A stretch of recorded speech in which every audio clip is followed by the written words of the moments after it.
Today we are playing the Fallout Shelter quest, Death and Denial, where we are expected to solve a murder mystery. Flipping the card over, we can read the back. Egads! We've just received word that William Peabody III Esquire has been found murdered in his bedchambers. We must send our brightest detective and his trusty sidekick to solve this gruesome mystery. While this may seem like a job for Sherlock Holmes, I'm certain our dwellers will act as a suitable replacement.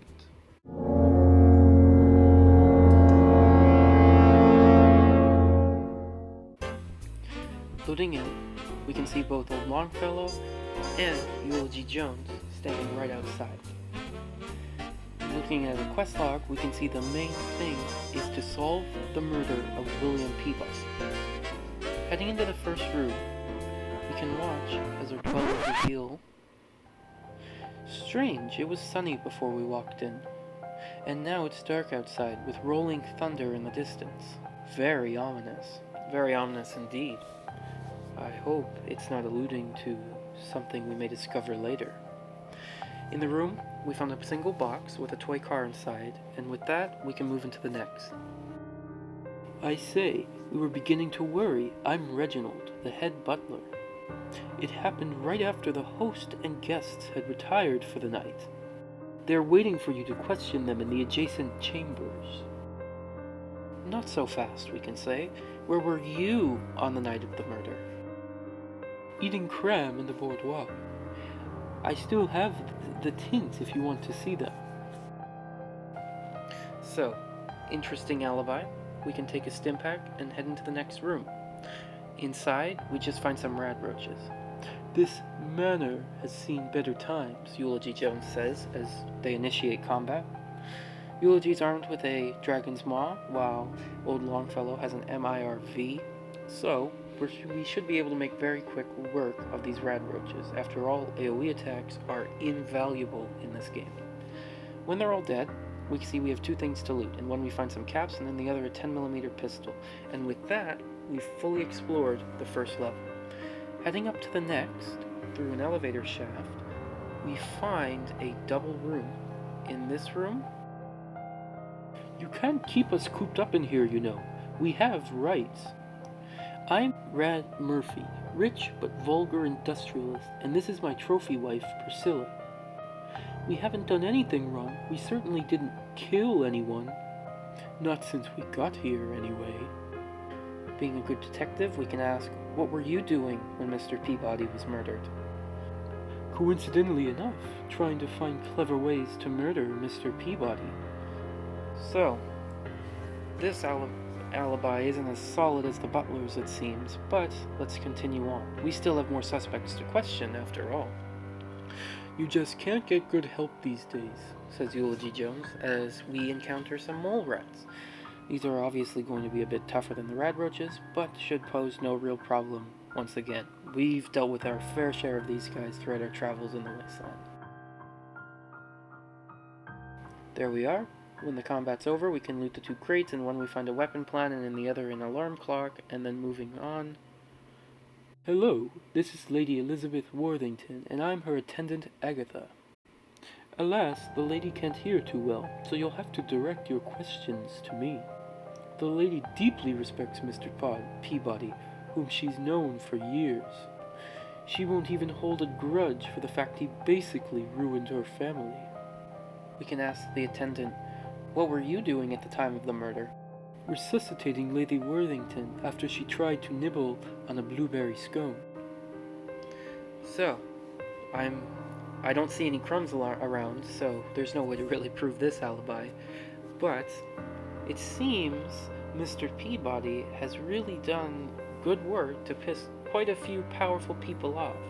People who would be inclined to murder him. Ah, the detective. I am Commodore Tremel, and this is my niece, Vicky. So someone finally did old Peabody in, huh? Well, I can't say I'm surprised. The man had a lot of enemies. More crooked than a Turkish blade he was. If you ask me, the killer deserves a medal. One that could complement this array here. We can then ask, are you saying you wanted him dead? I guess it would depend on how much suffering he'd go through first. So, it seems our earlier suspicions were correct. A lot of people wanted this man dead. Heading into the next room. Hello, I'm Alvin Peabody, sole heir to my father's baseball card fortune. I'm afraid I won't be much help. I have no memory of last night. All I knew is I woke up this morning with a bloody dagger in my hand. Father would know. I kind of remember him screaming my name. We can ask, do you often suffer such memory losses? Only when I go into a violent rampage, so every other week, maybe? Well, we just learned some interesting information. A baseball card fortune? I wonder if he's got Racky Jobinson in there somewhere.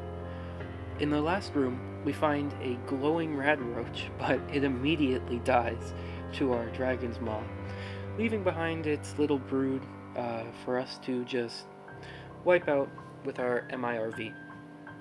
In the crates we find some caps and a magnifying glass. This may come in handy if we're looking for evidence.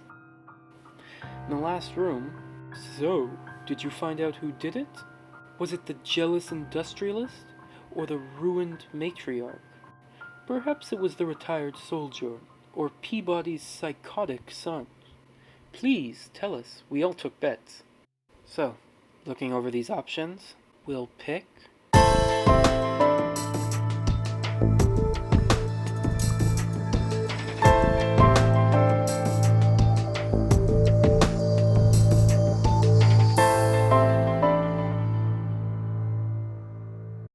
It's obviously his son. You didn't need me for that. Strangely enough, he's the one who sent for you. Guess he didn't think this through. So, were we correct? I mean, it seems like we were. But why would he send for us then if he wasn't the one that murdered? Well, I suppose we'll never truly know. But with that, we can return to our vault, knowing, hopefully, he faces some consequences.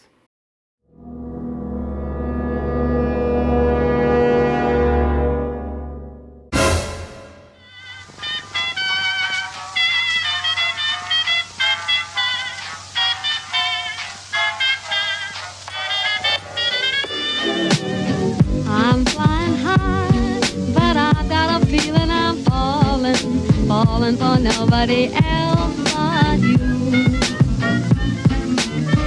You caught my eye, and I've got a feeling I'm falling. Show me the ring and I'll...